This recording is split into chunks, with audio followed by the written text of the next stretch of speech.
The rain came down in sheets over Cedar Falls, Iowa, a relentless autumn storm that turned the small town's main street into rivers of gray water and broken reflections. The kind of rain that makes people run for cover, that empties sidewalks and fills coffee shops with strangers waiting for the sky to forgive them. It was the kind of rain that erases plans and rewrites destinies, though nobody standing under awnings that Thursday evening could have known it yet. Marcus Cole pulled his Harley-Davidson Road King into the parking lot of Rosie's Diner, the engine growling low as he killed the ignition. Water dripped from his beard, from the brim of his bandana, from the leather vest that bore the patch of the Iron Brotherhood Motorcycle Club. He was 53 years old, with hands that had seen war and eyes that had witnessed things he never talked about. 22 years in the Marines, 3 tours overseas, and now a life measured in miles of open road and the simple comfort of brothers who understood what silence meant. He removed his helmet and looked at the diner's foggy windows, the warm yellow light inside promising hot coffee and dry air. His stomach growled. He had been riding since morning, over 400 miles from Chicago, heading home after a charity run for veterans. The saddlebags on his bike held nothing but a change of clothes and memories of fallen friends whose names were stitched into a memorial quilt they had unveiled that weekend. 47 names. 47 brothers who never made it back. Marcus carried them all. The parking lot was nearly empty. A pickup truck. A sedan with a cracked windshield. An old minivan with a faded bumper sticker that read, "Proud Army Mom." Nothing unusual. Nothing that would have made Marcus look twice on any other night. But then he saw her. She was standing near the edge of the lot, where the pavement met a patch of gravel that led to nowhere. No umbrella, no coat, just a thin sweater that clung to her shoulders like a second skin, soaked through and useless against the cold. Her arms were wrapped around herself, and even from 30 feet away, Marcus could see she was shivering. Her hair was plastered to her face, dark strands hiding her eyes, and she stood perfectly still, as if she had forgotten how to move. Marcus had seen that posture before, in field hospitals, in refugee camps, in the eyes of people who had lost everything and did not know where to go next. It was the posture of someone who had stopped fighting, who had surrendered to whatever the world wanted to do to them. He could have walked past her. He could have gone inside, ordered his coffee, and minded his own business. That was what most people did. That was what the world had taught everyone to do. Keep your head down. Stay in your lane. Someone else will handle it. But Marcus Cole was not most people. He had not survived 3 wars by looking away from what mattered. And something in his chest, something old and protective that he thought had died years ago in a desert far from here, stirred and whispered that this woman needed help. He walked toward her slowly, his boots splashing through puddles, the rain hammering against his shoulders. She did not look up as he approached. She did not move at all. "Ma'am," he said, his voice low and steady, the voice he had used to calm terrified civilians in combat zones, to reassure children who had lost their parents. "Are you all right?" She flinched at the sound, her whole body tightening like a coiled spring. Then slowly, she raised her head. Her face was pale, her lips almost blue from the cold. But it was her eyes that stopped Marcus in his tracks. They were green, the color of spring leaves, and they held a depth of exhaustion and pain that made his heart clench. "I'm fine," she whispered, but her voice cracked on the second word, betraying the lie. Marcus looked at her for a long moment. The rain continued to fall, indifferent to human suffering, filling the silence between them with its endless percussion. "No," he said finally. "You're not." Without another word, he shrugged off his leather jacket. It was heavy, worn soft by years of riding, lined with something that would keep out the wind and the wet. It smelled like motor oil and road dust and a life lived on 2 wheels. He held it out to her. She stared at the jacket as if she did not understand what it was, as if kindness was a foreign language she had forgotten how to speak. "Take it," Marcus said. "You're freezing." "I can't," she said, shaking her head. "That's yours. It's got your club patch on it." "It's got warmth in it," he replied. "That's what matters right now." She hesitated for another heartbeat, then reached out with trembling fingers and took the jacket. She pulled it around her shoulders, and Marcus watched as some of the tension drained from her body as the leather wrapped her in protection she had not expected to find. "Thank you," she whispered. "Don't mention it." He gestured toward the diner. "Come on, let's get you inside. Get some hot coffee in you." She followed him across the parking lot, her steps uncertain, like a deer that had wandered onto a highway and was not sure which way led to safety. Marcus held the door open for her, and the warmth of Rosie's diner washed over them both like a benediction. The diner was half empty, populated by the usual Thursday night crowd. A trucker in a booth by the window, working through a plate of meatloaf. Two teenagers sharing a milkshake and pretending not to notice each other's hands touching under the table. An old man at the counter, nursing a cup of coffee and reading a newspaper that was 3 days old. They all looked up when Marcus and the woman entered, their eyes lingering on his vest, on his tattoos, on the woman who looked like she had been pulled from a storm drain. Rosie herself was behind the counter, a heavy-set woman in her 60s with silver hair pinned back and a smile that had welcomed travelers for 30 years. She took one look at the pair and reached for the coffee pot without being asked. "Booth in the back," she said, nodding toward the corner. "I'll bring you something to warm up." Marcus guided the woman to the booth, letting her take the seat with her back to the wall. Old habit. Always give the vulnerable person the position of safety. Let them see the exits, the threats, the whole room. It was a small thing, but small things mattered. He sat across from her and studied her face in the diner's light. She was younger than he had first thought, maybe mid-30s, with fine lines around her eyes that spoke of worry rather than age. Her hands, wrapped around the coffee cup Rosie had placed before her, were raw and red, the knuckles scraped. Working hands. Hands that had known labor and hardship. "I'm Marcus," he said. She looked at him for a long moment, as if deciding whether to trust him with even that small piece of herself. Then, finally, she spoke. "Elena. That's a beautiful name. It was my grandmother's." She took a sip of coffee, and some color began to return to her cheeks. "She survived the war, the one in Europe. She used to tell me stories about kind strangers who helped her when everything was falling apart." Marcus nodded slowly. He understood that kind of history. He carried his own. "What were you doing out there in the rain, Elena?" She set down her cup, and her eyes drifted to the window, to the storm that continued to rage outside. For a long moment, she said nothing.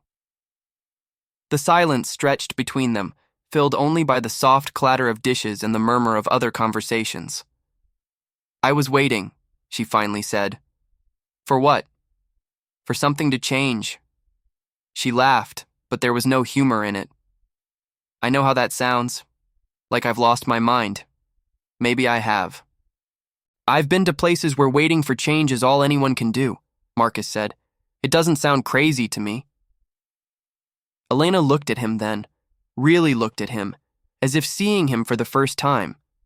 Her eyes moved over his face, his tattoos, the patches on the vest that was still draped over her shoulders. "You're military," she said. It was not a question. "Was. Marines. Retired now." "Thank you for your service." Marcus shook his head. "Don't thank me. I did what I had to do. Same as everyone else who puts on the uniform."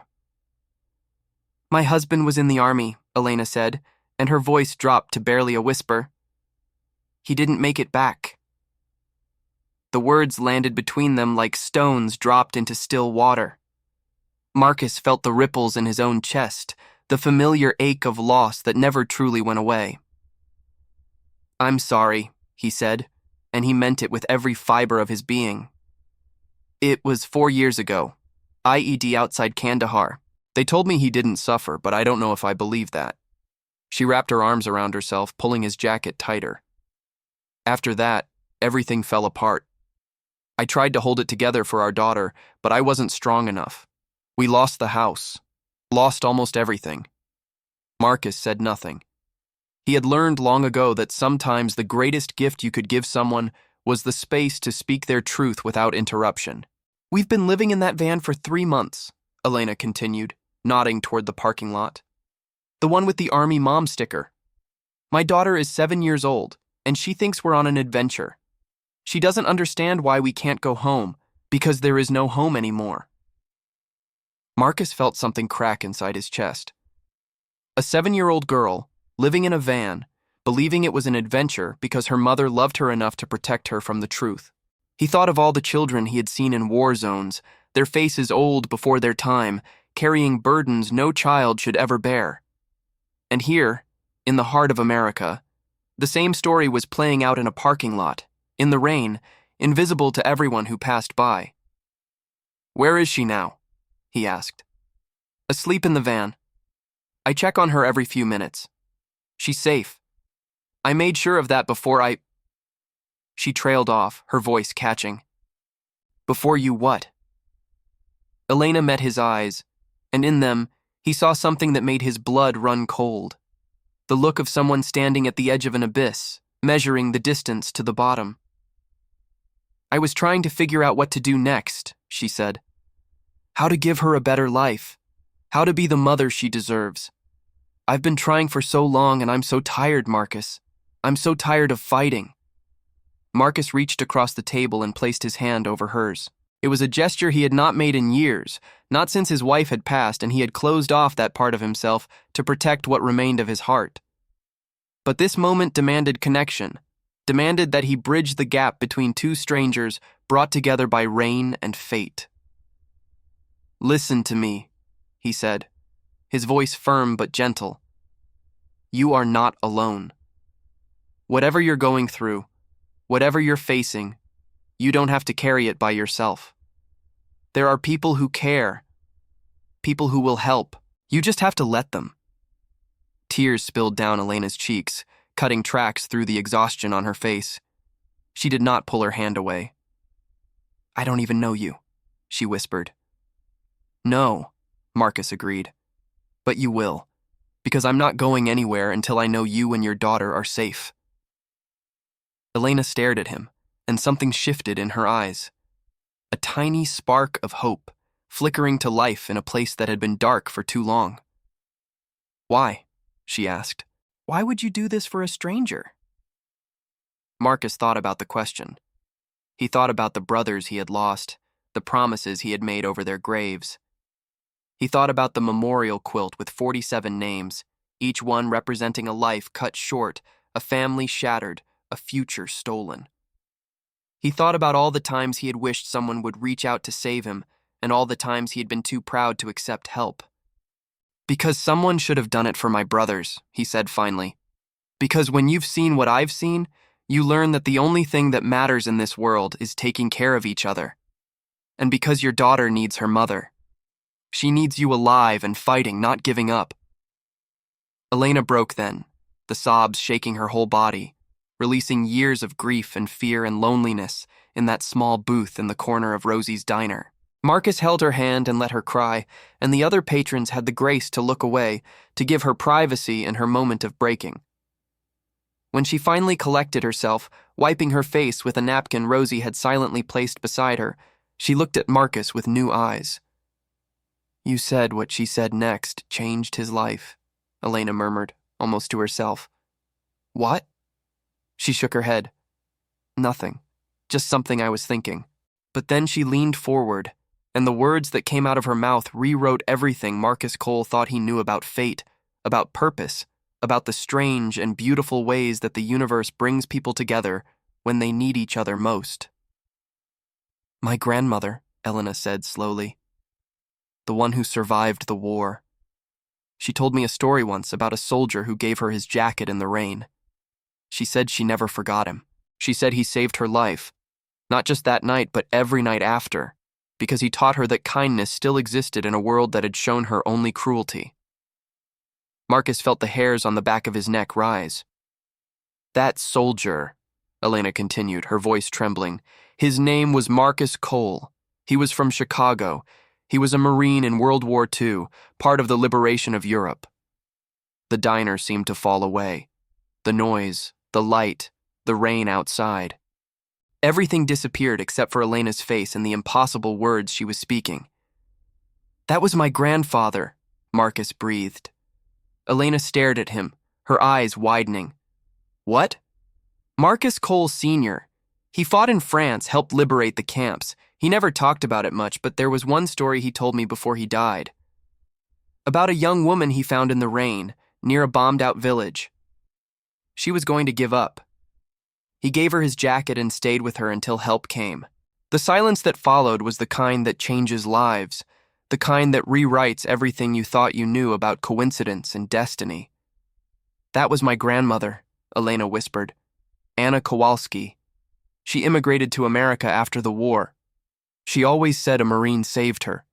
She named her son after him, and her son named me after his mother. Marcus sat back in the booth, his mind reeling. 80 years ago, his grandfather had given his jacket to a woman in the rain. That woman had survived, had built a life, had passed down a name and a story. And now, here in a diner in Iowa, two strangers had found each other in the same way, completing a circle that had begun before either of them was born. "This is impossible," he said. "No," Elena replied, and for the first time since he had met her, she smiled. It was small and fragile, but it was real. "This is fate. This is what my grandmother always believed, that when you do good in the world, it comes back. Maybe not to you, but to someone you love. Maybe not in your lifetime, but in the lifetimes that follow." Marcus felt tears prick at his own eyes, something that had not happened since his wife's funeral. He blinked them back and took a deep breath. "Then let me finish what my grandfather started," he said. "Let me help you, not because of some debt or obligation, but because it's the right thing to do.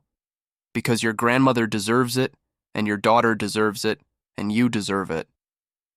Elena nodded slowly, the last of her resistance crumbling. She had walked into the rain ready to give up, and she had found instead a miracle dressed in leather, carrying the name of her grandmother's savior. "Okay," she whispered. "Okay." Check if you are already subscribed to this channel. Stories like this happen every day, but most people never hear them. If you believe that kindness can change lives, if you want to see more proof that humanity is worth believing in, then subscribe now. Join this community of people who refuse to look away.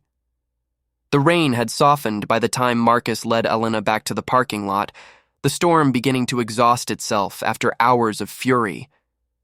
The minivan sat where she had left it, a faithful vessel that had carried her and her daughter through 3 months of uncertainty. Through the fogged windows, Marcus could see a small shape curled up in the back seat, wrapped in a sleeping bag decorated with cartoon characters.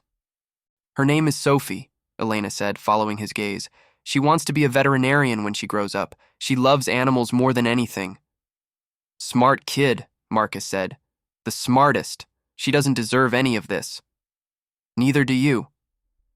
Elena opened the van's side door carefully, trying not to wake her daughter.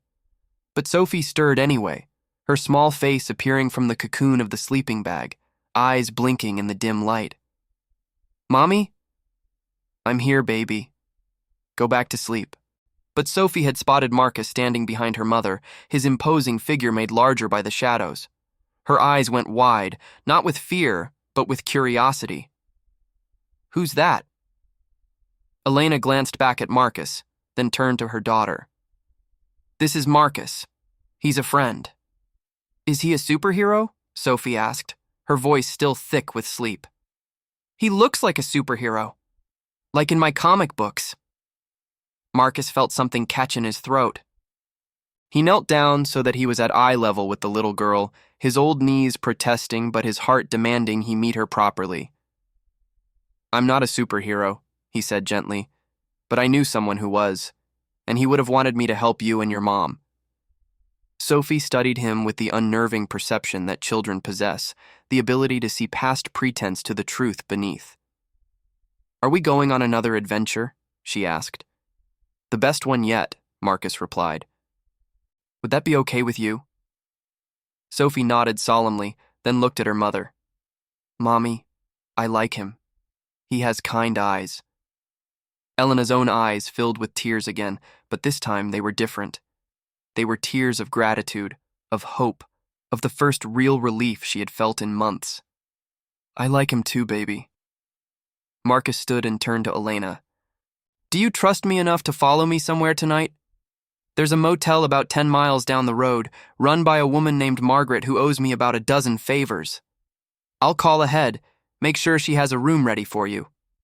Warm beds, hot showers, a real breakfast in the morning. I can't afford—" "You don't have to afford anything," Marcus interrupted. "This one's on me. No arguments." Elena opened her mouth to protest, but something in Marcus's expression stopped her. She had spent so long refusing help, so long insisting that she could handle everything alone. And where had that gotten her? Standing in a parking lot in the rain, wondering if there was any reason to keep going. "Thank you," she said instead. "For everything." "Don't thank me yet," Marcus replied with the ghost of a smile. "I have a feeling this is just the beginning." He walked to his motorcycle, pulled out his phone, and made a quick call. Margaret answered on the third ring, her voice warm and familiar. "Marcus Cole, you old road dog. What are you doing calling at this hour?" "Got a favor to ask, Maggie. A mother and her daughter need a place to stay tonight. Clean room, nothing fancy. I'll cover whatever it costs. Say no more. Room 7 will be ready when they get here." "But Marcus, what's this about?"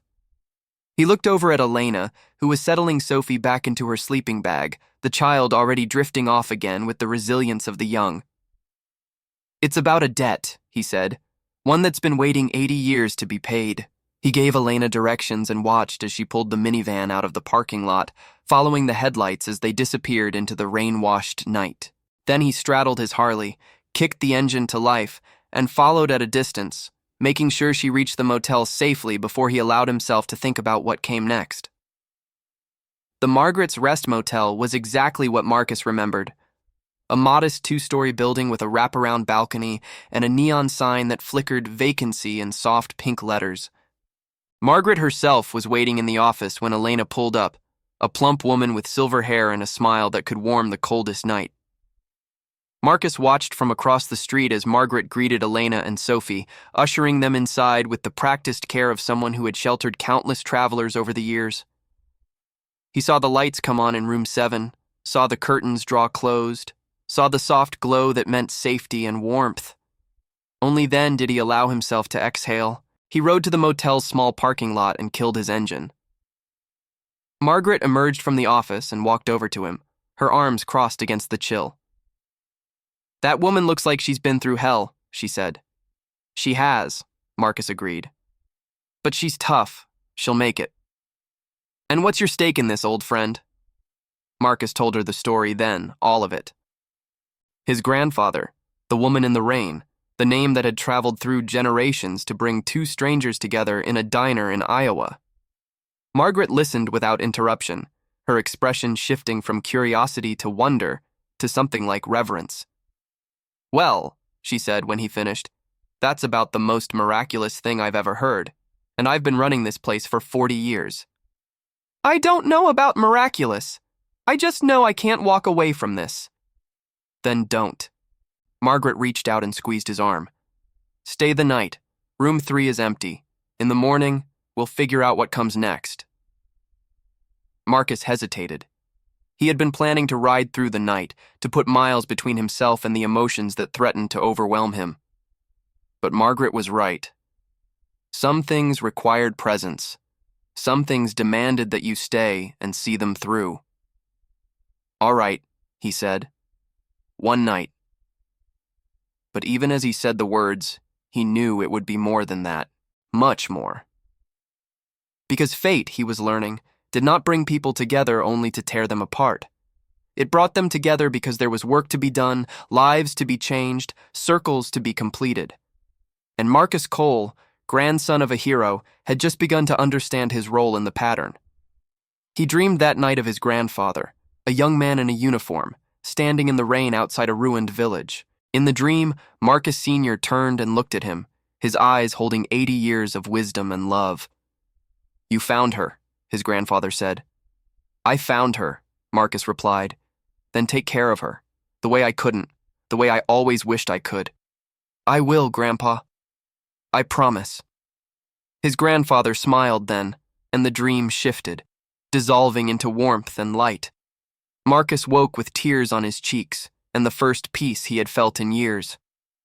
The morning dawned clear and bright, the storm having moved east during the night, leaving behind air that smelled of renewal and wet earth. Marcus was in the motel's small diner when Elena and Sophie came down, the little girl chattering excitedly about the shower that had water that came out hot, mommy, not just cold like in rest stops. Elena looked different in the morning light. She had washed her hair, and it fell in soft waves around her shoulders. The exhaustion was still there, etched into the lines of her face, but there was something else now. Something like hope. "I didn't think you'd still be here," she said, sliding into the booth across from him. "I told you I wasn't going anywhere." Sophie scrambled up beside her mother, her eyes fixed on Marcus with undisguised fascination. "Are you really friends with my mommy now?" "I am," Marcus said. "Is that okay with you?" Sophie nodded vigorously. "Can I see your motorcycle? Mommy said it's really loud. I like loud things." Marcus laughed, the sound surprising even himself. He could not remember the last time he had laughed, truly laughed. "After breakfast," he promised. "You can sit on it if your mom says it's okay." Sophie turned to Elena with pleading eyes. "Can I, Mommy? Please, please, please?" "We'll see," Elena said, but she was smiling. "First, eat something." They ordered breakfast and ate together, the conversation flowing more easily than Marcus would have expected. Sophie told him about her favorite animals, about the books she liked to read, about her dreams of having a big house with a yard where she could have a dog and a cat and maybe a horse if her mom said yes. Elena watched her daughter with a mixture of love and sorrow, the joy of the moment shadowed by the uncertainty of what came next. After breakfast, Marcus kept his promise. He led Sophie out to the parking lot and helped her climb onto the Harley, steadying her as she grabbed the handlebars with tiny fists. "It's so big," she exclaimed. "It has to be," Marcus said. "It carries me wherever I need to go." "Where do you need to go?" The question, asked with a child's innocent directness, stopped Marcus cold. Where did he need to go? For years, the answer had been, anywhere but here, running from grief and loss on an endless highway that led nowhere. But now, looking at this little girl with her bright eyes and bigger dreams, he wondered if maybe the road had finally brought him to a destination. "I think," he said slowly, "I need to go wherever you and your mom are going." Sophie beamed at him, and in that smile, Marcus saw his grandfather, saw the woman his grandfather had saved, saw the unbroken chain of kindness that stretched across generations. Elena appeared beside them, her expression unreadable. "Can I talk to you?" she asked Marcus. "Alone?" He lifted Sophie off the motorcycle and set her gently on the ground. "Why don't you go see if Miss Margaret has any cookies in the office?" he suggested. "I bet she does." Sophie was off like a shot, her small legs carrying her across the parking lot with the boundless energy of childhood. Marcus and Elena watched her go, then turned to face each other. "I need to know what you want from me," Elena said. Her voice was steady, but her eyes betrayed her fear. "I've learned not to trust people who offer things for nothing. There's always a catch." Marcus nodded slowly. He understood her caution. The world had taught her well. "You're right to be careful," he said. "But I'm going to be honest with you, Elena. I don't want anything from you. I don't expect anything in return. What I want is to help you get back on your feet. To make sure Sophie has a stable home, a good school, a chance at the life she deserves, that's all." "But why? The story about our grandparents is incredible, but it doesn't explain why a stranger would upend his whole life to help someone he just met." Marcus was silent for a long moment, gathering his thoughts. When he spoke, his voice was rougher than before, weighted with emotion. "I spent 22 years in the Marines," he said. "I saw things that would break most people. I lost brothers who were closer to me than blood, and when I came home, I didn't know how to live anymore. I didn't know how to be part of a world that seemed so soft and meaningless after everything I'd been through." He paused, his eyes distant. My wife, Sarah, she saved me. She pulled me back from the edge, taught me how to breathe again, how to find joy in small things. We had 20 good years together before cancer took her. After she was gone, I went back to the road, back to the running. I told myself I was living, but I was just surviving, going through the motions, waiting for something, though I didn't know what. He looked at Elena then, and his eyes were bright with unshed tears. Last night, when I saw you standing in that rain, I felt something I hadn't felt in years. Purpose. A reason to do more than just exist. When you told me about your grandmother, about my grandfather, I knew it wasn't coincidence. It was a message, a mission, the universe giving me one more chance to matter. Elena's own tears spilled over, running down her cheeks in silver tracks. I don't know if I can accept this, she whispered. It feels like too much. Then let's start small, Marcus said. One day at a time. Let me make some calls, see what resources are out there for veterans' families. There are programs, organizations, people who want to help. You don't have to do this alone anymore, Elena. Let me be your brother in arms. Let me fight alongside you. She closed her eyes, and Marcus could see the battle playing out on her face. Pride versus need. Fear versus hope. The weight of all she had carried alone against the possibility of sharing that burden. When she opened her eyes again, her decision was made. Okay, she said. One day at a time. Marcus extended his hand, and she took it. They shook, not as strangers meeting, but as allies forging a bond. One day at a time, he repeated. The next few days were a blur of activity. Marcus called in every favor he had accumulated over a lifetime of service and brotherhood. He contacted the VA, navigating the bureaucracy with the patience of a man who had learned to work within systems he did not always trust. He reached out to members of the Iron Brotherhood scattered across the country, and the response was immediate and overwhelming.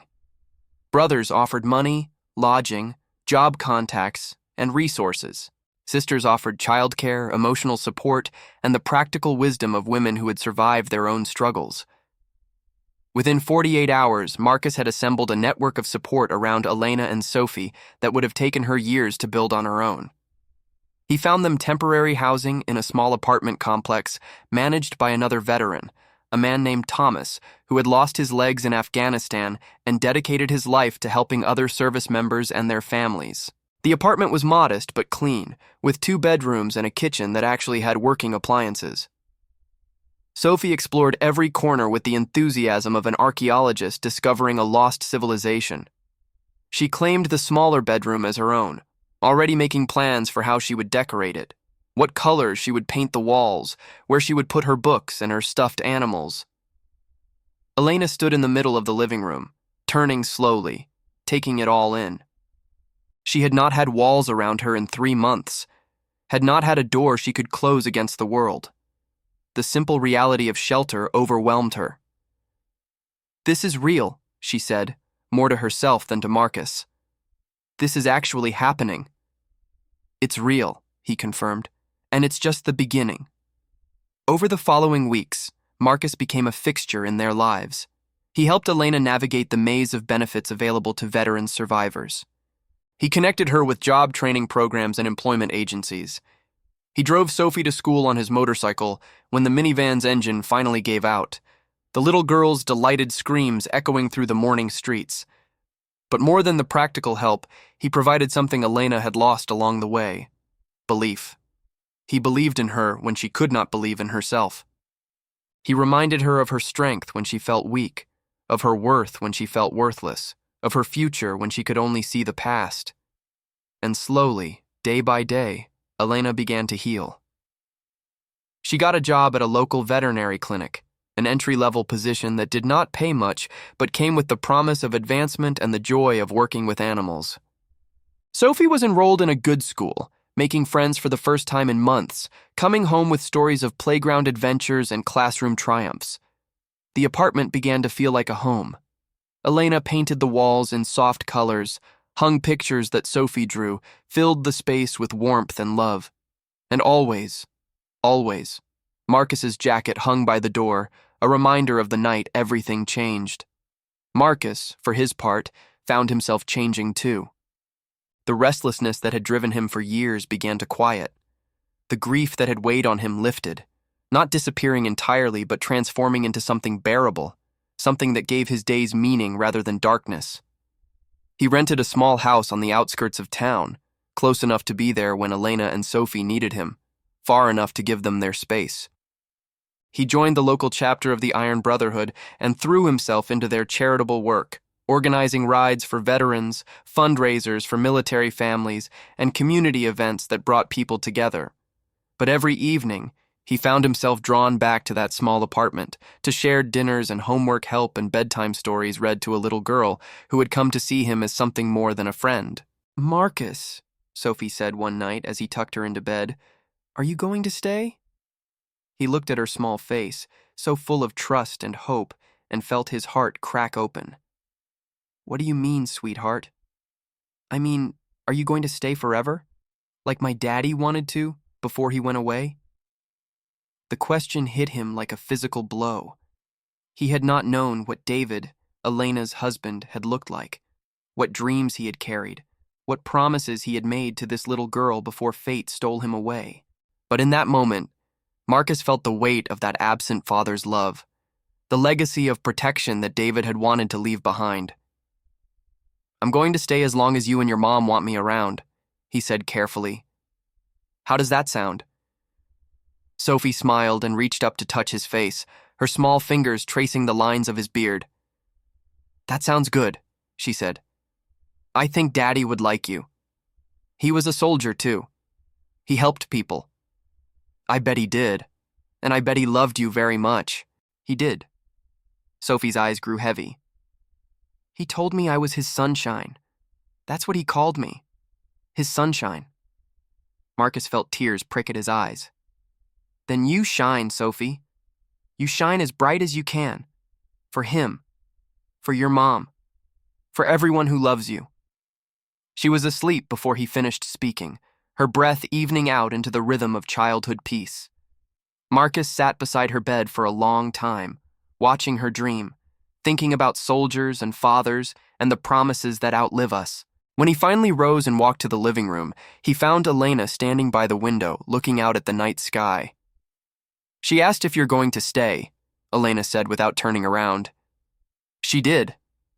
"What did you tell her?" "That I'll stay as long as you want me around."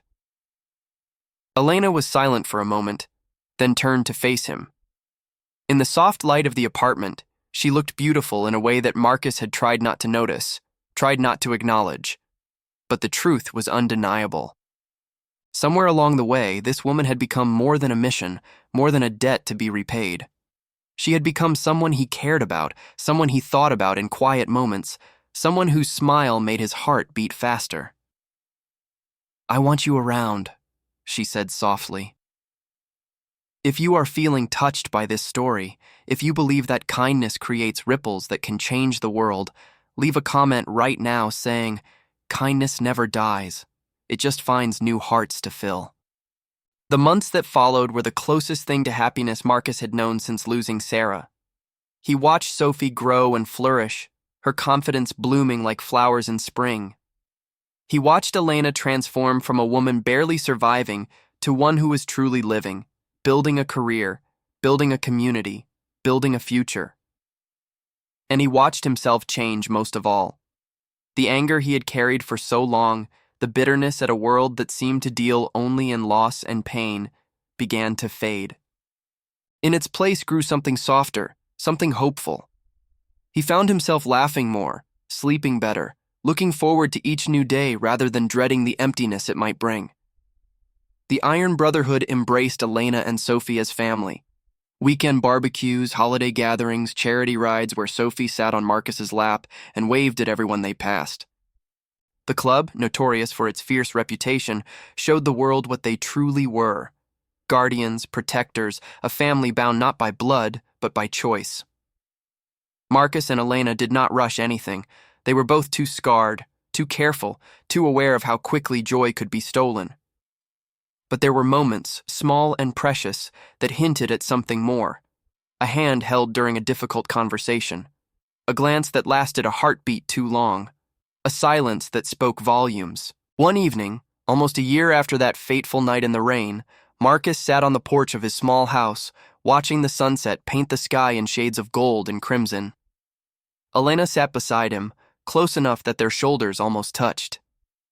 "I've been thinking," she said, breaking the comfortable silence. "About what?"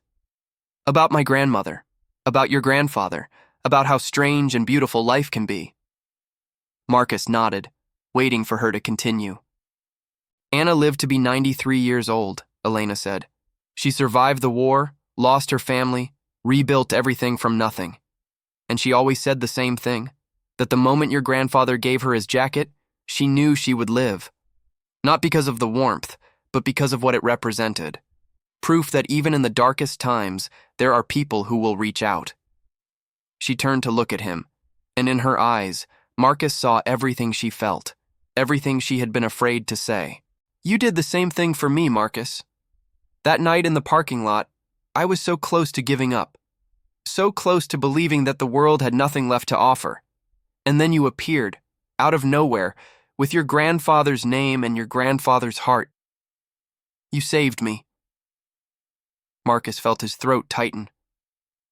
"You saved yourself, Elena. I just held out my hand. And I took it. That's what matters. That's what Anna always said. The person who offers kindness and the person who accepts it, they're both choosing to believe in something better. They're both heroes." She reached over and took his hand, intertwining her fingers with his. It was such a simple gesture, but it carried the weight of a year of healing, of growth, of tentative steps towards something neither of them had expected to find. "I'm ready," she said softly. "Ready for what?" "To stop being afraid. To stop waiting for the other shoe to drop. To believe that this is real, that you're real, that we have a chance at something beautiful." Marcus lifted her hand to his lips and kissed her knuckles, a gesture that felt both new and ancient, as if he had been waiting his whole life to make it. "I'm ready too," he said. They sat together as the sun dipped below the horizon, and for the first time in longer than either could remember, the future felt not like a threat, but like a promise. That spring, they were married in a small ceremony at the local park, surrounded by friends and brothers and sisters who had become family. Sophie served as flower girl, scattering petals with abandon and grinning at everyone she passed. Margaret officiated, having been ordained online specifically for the occasion, her voice cracking with emotion as she pronounced them husband and wife. Marcus wore his leather vest over his suit, the Iron Brotherhood patch displayed proudly. Elena wore a simple white dress and Marcus's original jacket, the one he had given her that rainy night, the one that had started everything. The symbolism was not lost on anyone. When they kissed, the crowd erupted in cheers, and somewhere in the back, a group of bikers revved their engines in celebration. Sophie ran up and threw herself into their arms, and the three of them stood there, a family forged not by blood but by choice, by fate, by a kindness that had traveled 80 years to complete its circle. The reception was held at Rosie's Diner, which had been transformed for the occasion into a celebration of love and community. Rosie herself served wedding cake and coffee, tears streaming down her face as she watched two of her favorite people begin their new chapter. Marcus gave a speech that left few dry eyes in the room. He talked about his grandfather, about the legacy of kindness that had saved a woman in Europe, and then, generations later, had saved another woman in Iowa. He talked about the brothers he had lost, and how their memory drove him to keep fighting, keep helping, keep believing. He talked about Sarah, his first wife, and how he knew she was somewhere smiling, glad that he had found love again. And he talked about Elena and Sophie, about how they had given him something he thought was gone forever, a reason to wake up in the morning, a reason to hope, a reason to live. "I spent a lot of years on the road," he said, his voice rough with emotion. "Running from pain, running from loss, running from anything that might make me feel too much. But then I stopped in a parking lot during a storm, and everything changed. That's the thing about kindness. You never know when you offer it how far it will travel. You never know whose life it will touch. You just have to keep offering it, keep believing, keep reaching out your hand."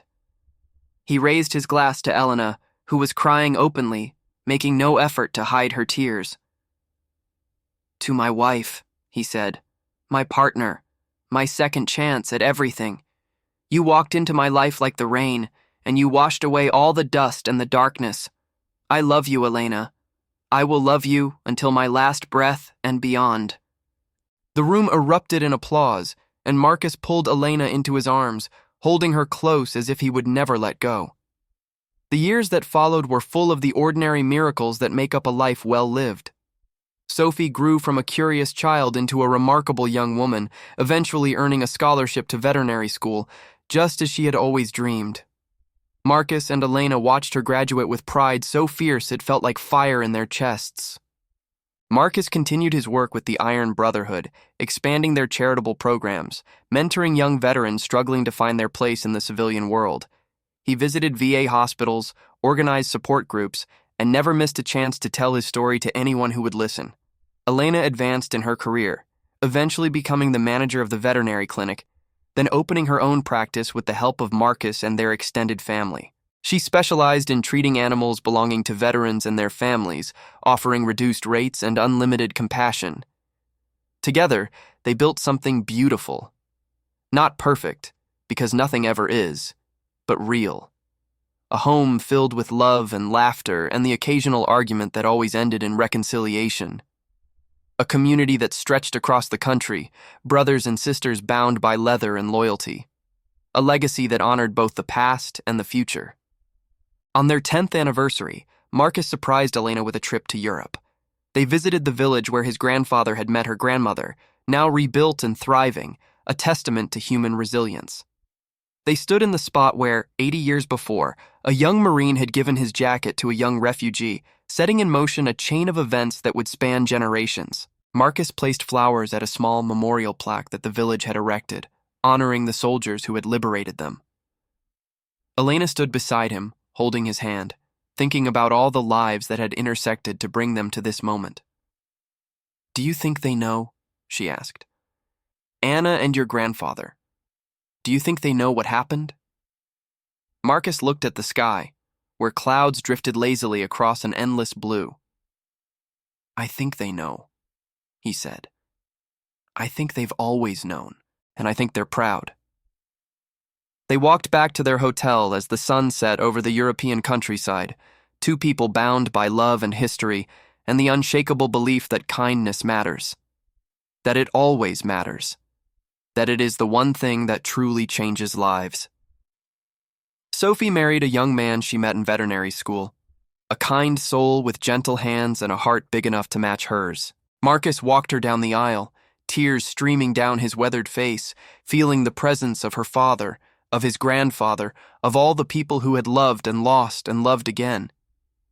"You take care of her," he told her husband at the reception, gripping the young man's shoulder. "She's sunshine, pure sunshine." "I will, sir. I promise." And Marcus believed him because he had learned to believe in people again. Had learned that trust, once broken, could be rebuilt. That faith, once lost, could be found. Sophie and her husband gave them grandchildren, two rambunctious boys who called Marcus Grandpa Thunder because of his motorcycle and his booming laugh. He spoiled them shamelessly, taking them on rides around the neighborhood, teaching them about honor and loyalty and the importance of helping others. Elena watched these scenes with a heart so full it sometimes felt like it might burst. She thought about the woman she had been that night in the rain, standing in a parking lot, ready to give up on everything. She thought about the stranger who had appeared out of the storm, offering warmth and hope when she had none left.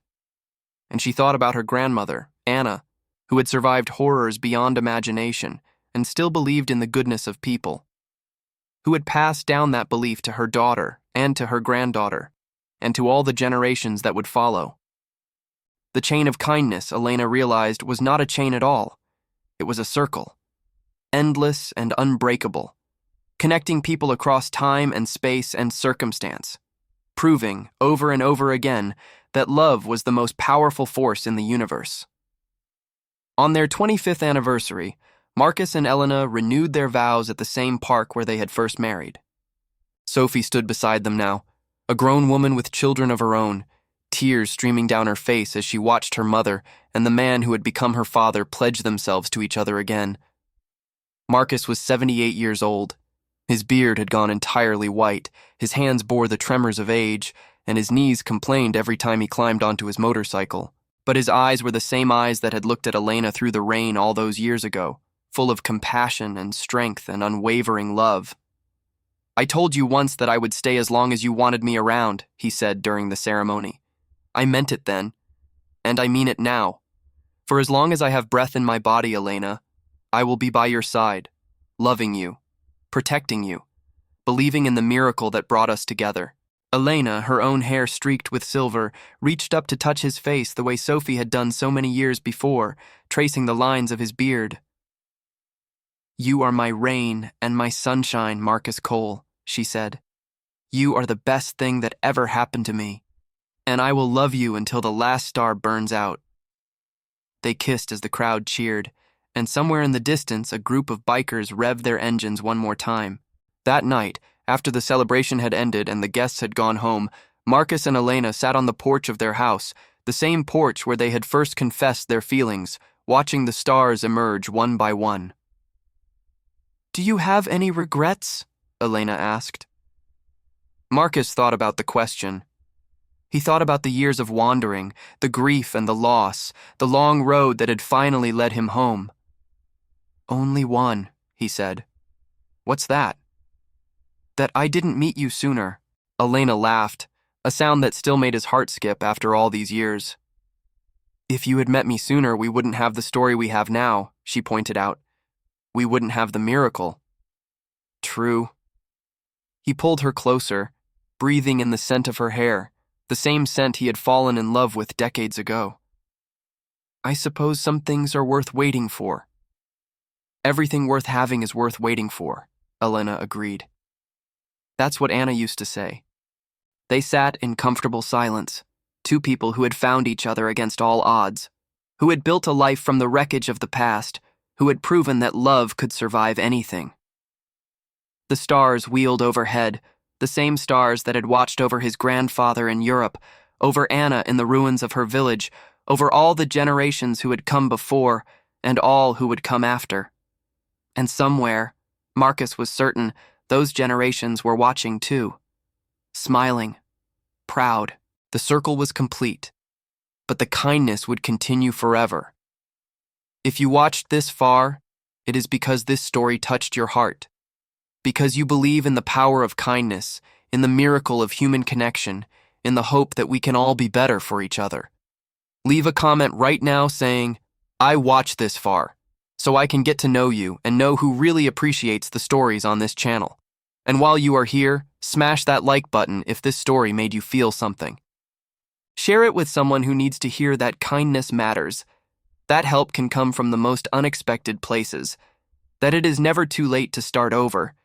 Most importantly, check if you are already subscribed to this channel. If you are not, subscribe now. Join this family of people who refuse to give up on humanity, who believe that every act of compassion creates ripples that can change the world.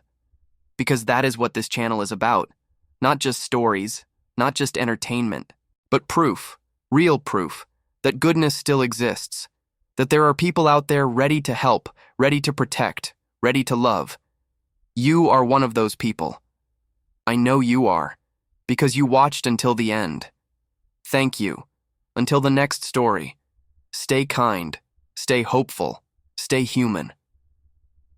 The rain had stopped hours ago, but Marcus could still hear it sometimes, in quiet moments, in the space between heartbeats, in the soft whisper of wind through the trees. It was not the rain of that first night anymore. It was something else. Something transformed. It was the sound of a life changed. The sound of two strangers becoming family. The sound of kindness, echoing through time. He closed his eyes and smiled. And the circle went on. Marcus Cole Jr. was born on a spring morning, 6 months after the anniversary celebration. Sophie had chosen the name to honor both her biological father and the man who had become her father in every way that mattered.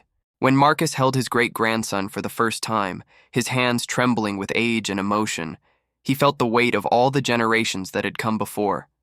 His grandfather, Anna, David, Sarah, everyone who had loved and loved again. "Hello, little one," he whispered. "Welcome to the family." The baby looked up at him with eyes that were neither green nor blue, but something in between, like the sky after a storm, like the moment when darkness gives way to light. "He has your grandfather's eyes," Elena said, standing beside him. "He has everyone's eyes," Marcus replied.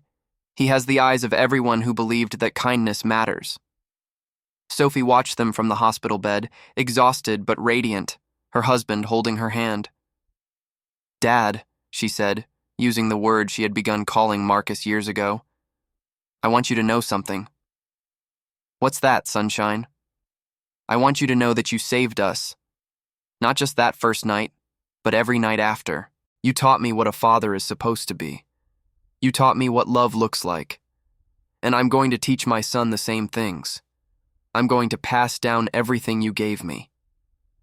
Marcus felt tears streaming down his face, and he did not try to hide them. He had learned long ago that real strength was not about hiding your feelings. It was about having the courage to feel them. "That's all I ever wanted," he said. "That's all any of us ever want. To leave the world a little better than we found it. To pass on something good." He looked at the baby in his arms, at the future stretching out before this tiny person, full of possibility and promise. "You're going to do amazing things, Marcus Cole Jr.," he said. "You're going to help people. You're going to love people. You're going to be a light in the darkness, just like your great-great-grandfather was, just like your grandmother was, just like everyone in this family has always been." The baby gurgled softly, as if in agreement. And the circle went on. They buried Marcus on a spring morning, exactly 1 year after his great-grandson's birth. He had gone peacefully in his sleep, with Elena beside him, and a smile on his face. The doctor said his heart simply stopped, but everyone who knew him knew better. His heart had not stopped. It had just moved on, to wherever hearts go when they have done everything they were meant to do. The funeral was the largest the town had ever seen. Bikers came from across the country, their engines roaring in tribute, their vests bearing patches from 100 different clubs. Veterans came in uniform, saluting the flag that draped his coffin. Families he had helped over the years came with children and grandchildren, all of them carrying stories of his kindness. Elena spoke at the service, her voice steady despite her grief. "Marcus Cole saved my life," she said. "He saved it that first night in the rain, and he saved it every day after. He taught me that it is never too late to start over. He taught me that kindness is the strongest force in the universe. He taught me that love, real love, is about showing up. Day after day, year after year, no matter how hard it gets." She paused, looking at the crowd, at all the faces wet with tears. "He wanted me to tell you something. He said it to me the night before he passed, and he made me promise to share it with everyone who came to say goodbye." She took a deep breath. He said, "Tell them that kindness is not about grand gestures, it is about small moments. A jacket given to a stranger in the rain, a hand held in a dark moment, a word spoken when someone needs to hear that they matter. Tell them that every act of compassion creates a ripple, and ripples become waves, and waves can change the world." The crowd was silent, holding their breath. He said, "Tell them to keep creating ripples, long after I am gone, because that is how we live forever, not in monuments or memorials, but in the kindness we leave behind." Elena bowed her head. "Goodbye, my love. Thank you for everything. Thank you for finding me in the rain." They carried his coffin to the cemetery on the back of a flatbed truck, escorted by a convoy of motorcycles that stretched for miles. The thunder of the engines was so loud that people came out of their houses to watch, to wave, to pay tribute to a man most of them had never met, but whose legacy they all shared. At the graveside, Sophie placed Marcus's original jacket on the coffin. The leather was worn soft now, weathered by time and love, but the patch of the Iron Brotherhood still gleamed in the sunlight. "This is where it all started," she whispered, "and this is where it stays. With you. Forever." Little Marcus, not so little anymore at 1 year old, reached out from his mother's arms and touched the jacket with his small hand. He made a sound that might have been goodbye, or might have been something else entirely. Elena watched and smiled through her tears. The circle was complete, but the kindness would continue forever. Because that is how love works. It does not end when we end. It goes on. In the children we raise, in the strangers we help, in the ripples we create, it goes on and on and on, until the last star burns out. And maybe even beyond. Elena lived for another 12 years after Marcus passed. She spent those years continuing his work, expanding the charitable programs they had built together, mentoring young people and spoiling her great-grandchildren shamelessly. She visited his grave every week, bringing flowers and conversation, telling him about the latest adventures of their family, about the news of the world, about the memories that still made her laugh and cry. "The boys are growing so fast," she would say. "Little Marcus started school this year. He reminds me so much of you, always wanting to help, always looking out for the smaller kids. Sophie is so proud of him." She would sit on the bench they had installed beside his grave, looking at the headstone with its simple inscription, "Marcus Cole, 1971-2049. He gave his jacket to a stranger and changed the world." "I miss you every day," she would whisper. "But I am not sad, because I know you are watching. I know you are proud, and I know that someday, when my work here is done, we will be together again." On her last day, Elena gathered her family around her. Sophie, now a grandmother herself. Little Marcus, now a young man about to start medical school. All the children and grandchildren and great-grandchildren who carried their legacy forward. "I want you to remember something," she said, her voice soft but clear. "I want you to remember that the greatest thing you can do with your life is help someone else with theirs. It does not have to be big. It does not have to be dramatic. It can be as simple as giving your jacket to someone in the rain." She looked at each of them in turn. "Promise me you will keep the circle going. Promise me you will be kind, even when it is hard, especially when it is hard. That is when it matters most." They promised, every single one of them. Elena smiled, closed her eyes, and went to join Marcus. They buried her beside him, in the plot they had reserved years ago, beneath a matching headstone, Elena Cole, 1989-2061. She walked into the rain and found her way home. The day of her funeral was bright and clear, the sky that impossible blue that seems to promise everything will be all right. The same convoy of motorcycles that had honored Marcus returned to honor her, their engines thundering in tribute to a woman who had survived despair and built a life of meaning. Little Marcus, now Dr. I. Marcus Cole III, spoke at the service. "My great-grandmother taught me that kindness is a choice we make every day," he said. "She taught me that no matter how dark things get, there is always someone reaching out their hand.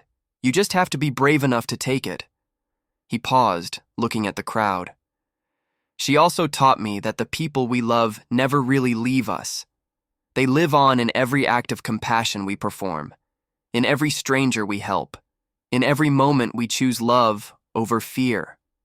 He held up a worn leather jacket, the same one Marcus had given Elena all those years ago. "This jacket has been in my family for 3 generations now. It started with my great-great-grandfather in World War II. It saved my great-grandmother's life in a parking lot in Iowa, and today I am passing it on to my own daughter to remind her of where she comes from and what she is capable of." A young woman stepped forward, her eyes bright with tears. Marcus placed the jacket around her shoulders. "This is yours now, Lily," he said. "Take care of it. And more importantly, take care of the people you meet on your journey, because you never know whose life you might change."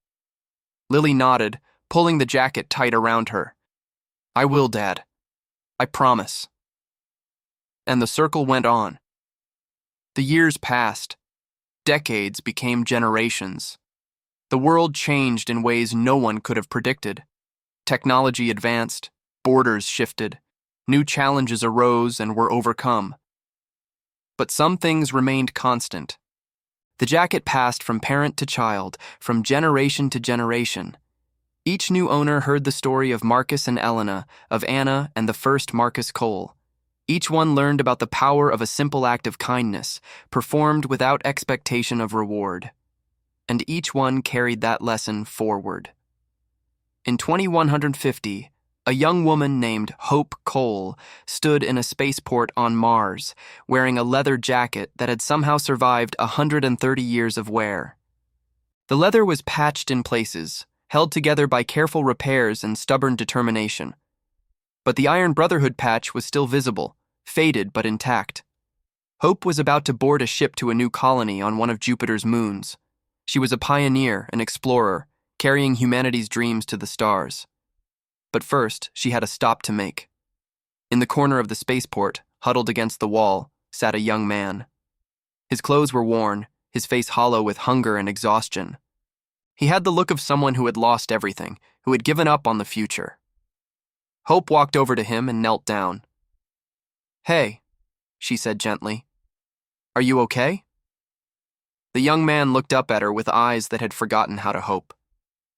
"I'm fine," he mumbled. "No," Hope said. "You're not." She shrugged off the jacket and held it out to him. "Here, take this. It will keep you warm until you figure out what comes next." The young man stared at the jacket, at the woman offering it, at the impossible kindness of this moment. "Why?" he whispered. Hope smiled. "Because someone gave it to my great-great-great-grandmother once, and it changed her life. Now I am giving it to you. Maybe it will change yours." She pressed the jacket into his hands. "Just promise me one thing.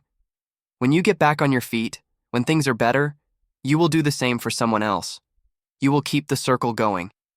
The young man nodded slowly, tears streaming down his face. "I promise," he said. Hope stood, gave him one last smile, and walked toward her ship. Behind her, a stranger pulled on a jacket that had traveled from a war in Europe to a parking lot in Iowa to a colony on Mars. A jacket that carried the weight of generations, the hope of countless hearts, the proof that kindness never dies. It just finds new hearts to fill. And the circle went on. Across space, across time, forever. This is the end of our story. But it does not have to be the end of yours. If you watch this far, it is because you believe.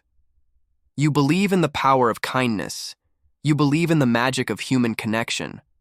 You believe that a single act of compassion can echo through generations, changing lives in ways we cannot imagine.